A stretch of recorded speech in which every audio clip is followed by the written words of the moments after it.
Now, our next guest has spent the last 32 years as Countdown's word whiz and the queen of Dictionary Corner, but now Susie Dent has written her first ever novel. It's called Guilty by Definition, and it's described as Agatha Christie meets Countdown.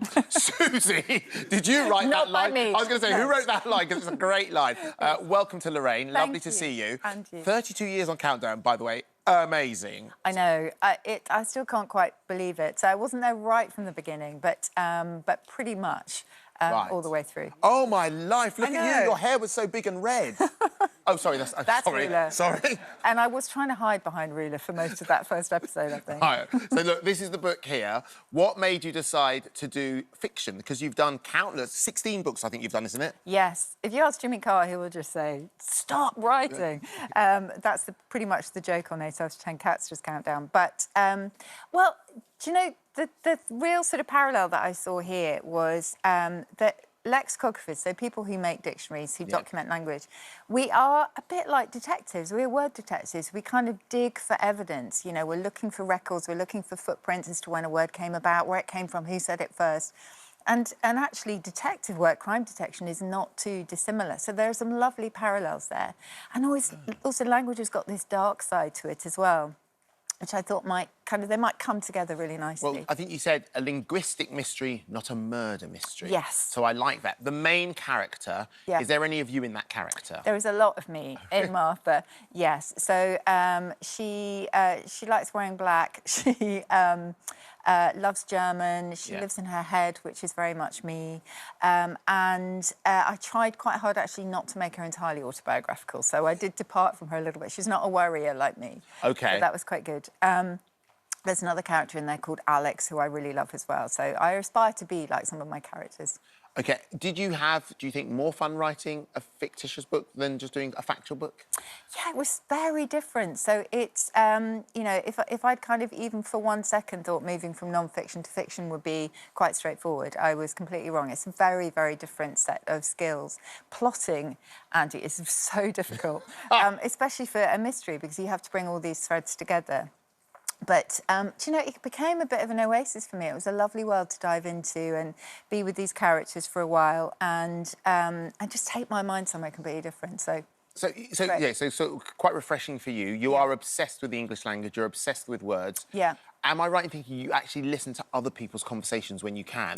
I do eavesdrop. I think to be a... I was trying to not use that word, but... I am. Okay, I've always been an eavesdropper, apparently, ever since I was little. So, yeah, I think tuning into conversations and finding out how people are using words or misusing words sometimes can be hilarious.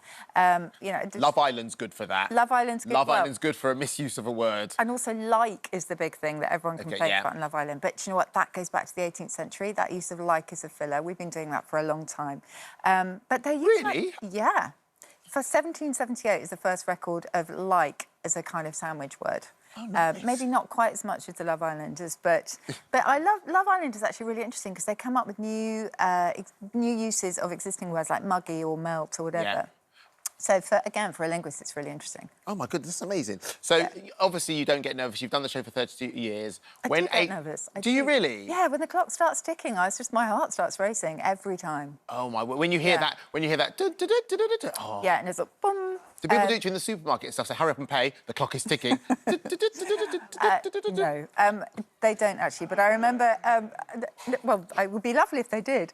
But Richard Whiteley, I remember, had it as his ringtone. So that used to go off at kind of really... Oh, so that'd be brilliant. So cool. That's so cool. So what about when 8 out of 10 Cats? Because that's now proved really popular. Yeah. In a complete different time of day. Yeah. Was that nerve-wracking for you to go, actually, what are these guys going to do with this show? Yes, it was. And it was part of a Channel 4 mashup evening. It really worked. And I think it's because the Countdown format, it's so brilliant. You know, everyone wants to play along. I was pretty nervous because I'm not a comedian, as anybody who's watched it will tell you. So I thought, what am I actually going to do? But actually, we're just there to do our jobs and have the mickey taken out of us, really. You're not a comedian, but you are on tour. I am on tour. Yes. Yeah, just a few shows left now, and that's great. No, I have an audience who already love words, so it's win-win. Lovely. Great. Just have a great time. Talking of winning, Tyler's coming in now because we've got a little competition for you. OK, so Tyler... Is it just me? Are you No, playing? no, we're both playing. OK, good. I think we're both. Susie. So, Tyler, what is this game you've come up with? OK, right, so listen, I've got some paddles for you guys. OK. Not me putting Susie Dent to a word game. That doesn't make sense, does it? Well, no, if it's what I think it is, I'm not going to know these. OK, fine. Look, it's a load of, like, Gen A slang, and you've basically just got to decipher whether it's a real word or if you've not heard it before. So if it's a real word, hold up the word paddle. Yeah. If it's not a word, then never heard it. OK? OK. On to the first one. OK. Skibbity. We're going to go with... Skibbity. I'm going to go word because I did it in the promo earlier.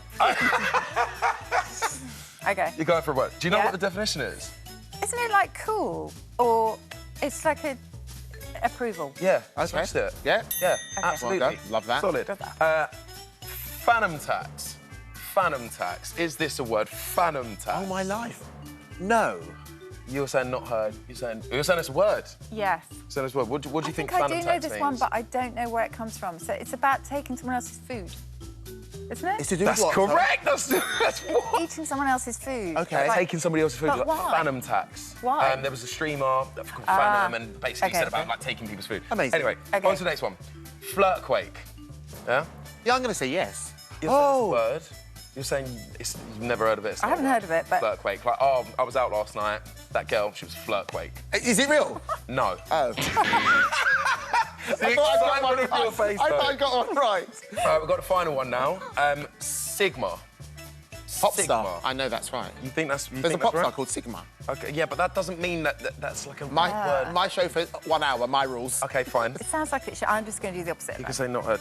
That is indeed a real word. Yes! Well done. What Look, does you it beat mean? Susie as well. It actually means when something or someone is cool. Oh, Sigma. Like that. Okay, So, then use you that know, one. it's all, Or maybe all not. of what I'm saying. When I found out that Susie was in today, all backstage, I've just been saying like loads of big words like dichotomy and things like that. I don't know how to use it in a sentence, but I'm there. Susie, That's you brilliant. inspire me. Susie, thank you so much for Thank coming you in. for having me on. OK, no, you're more than welcome. Tyler, see you a little bit later. Susie's book, Guilty by Definition, is out now. Right.